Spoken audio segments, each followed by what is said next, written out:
Mining analyst Peter Major from Cadiz Corporate Solutions is with us here in our JEC studio.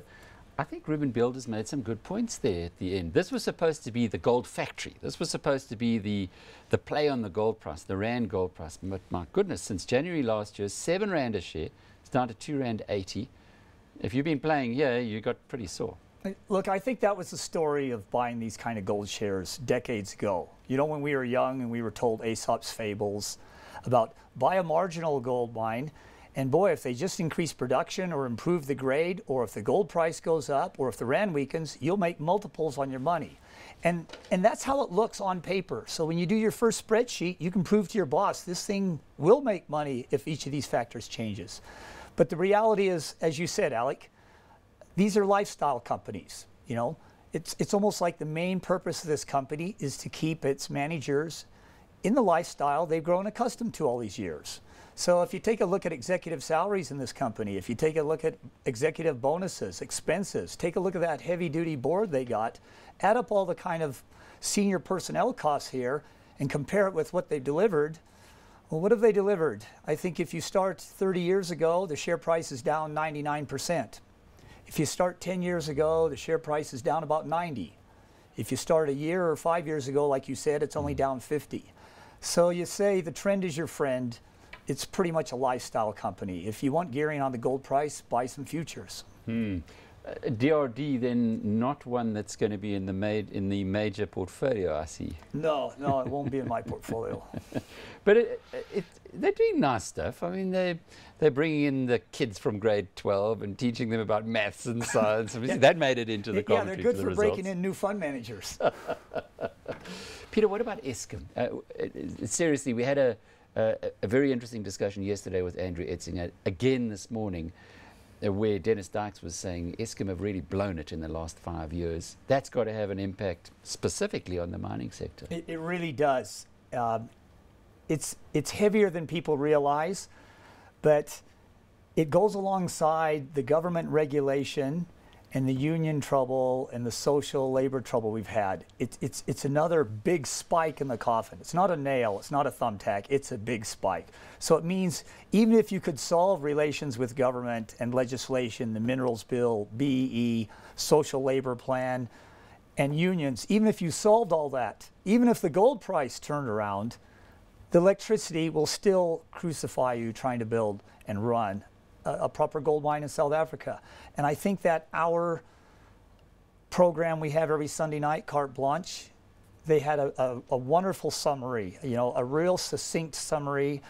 Raja Beaton spoke so well and really summarized succinctly the trouble Eskom's in. This isn't a management problem at the top. You're not going to fix this changing the top 5 managers. This is in their DNA now. It's been getting worse and worse and worse for 20 years. There is no quick fix. You need everybody to come on board, all the management, all the employees, and finances. And we've taken what was really a premium, I think it was the #1 utility on the planet. Many countries, that was their role model, Eskom, South Africa's Eskom.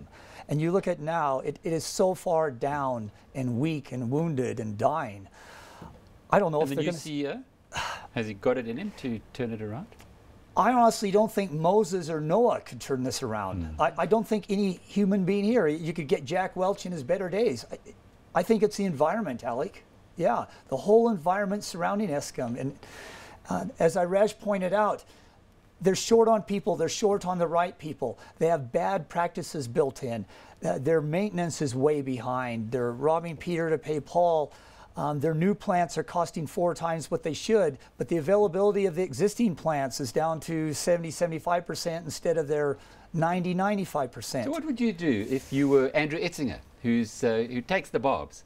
I mean, that man is an optimist, and he's brave. Yeah. He's out there. He's the spokesman for Eskom. He's always trying to put the bright face on it. Would you resign? Is there a no hope here with Eskom?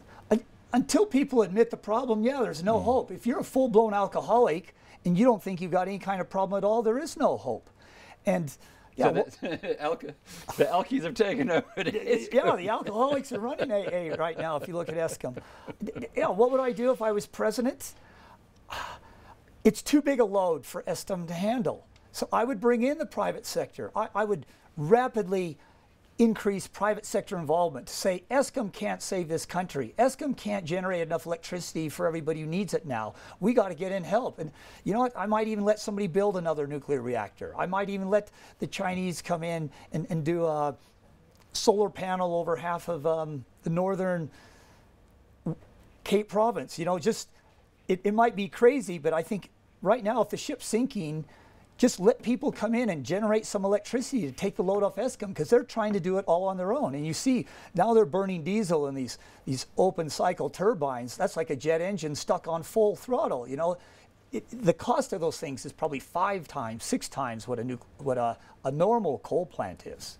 Yeah. Peter Major, our happy face on a Tuesday. Unfortunately, Eskom is no joking matter, though. In fact, a little bit earlier when Walter Hill was here in studio from Equestra, he shook his head and said he cannot believe what's going on there. He spent 20 years of his life at that organization, and he too is deeply distressed at what's happening at South Africa's power utility. But that was mining analyst Peter Major. He's from Cadiz Corporate Solutions.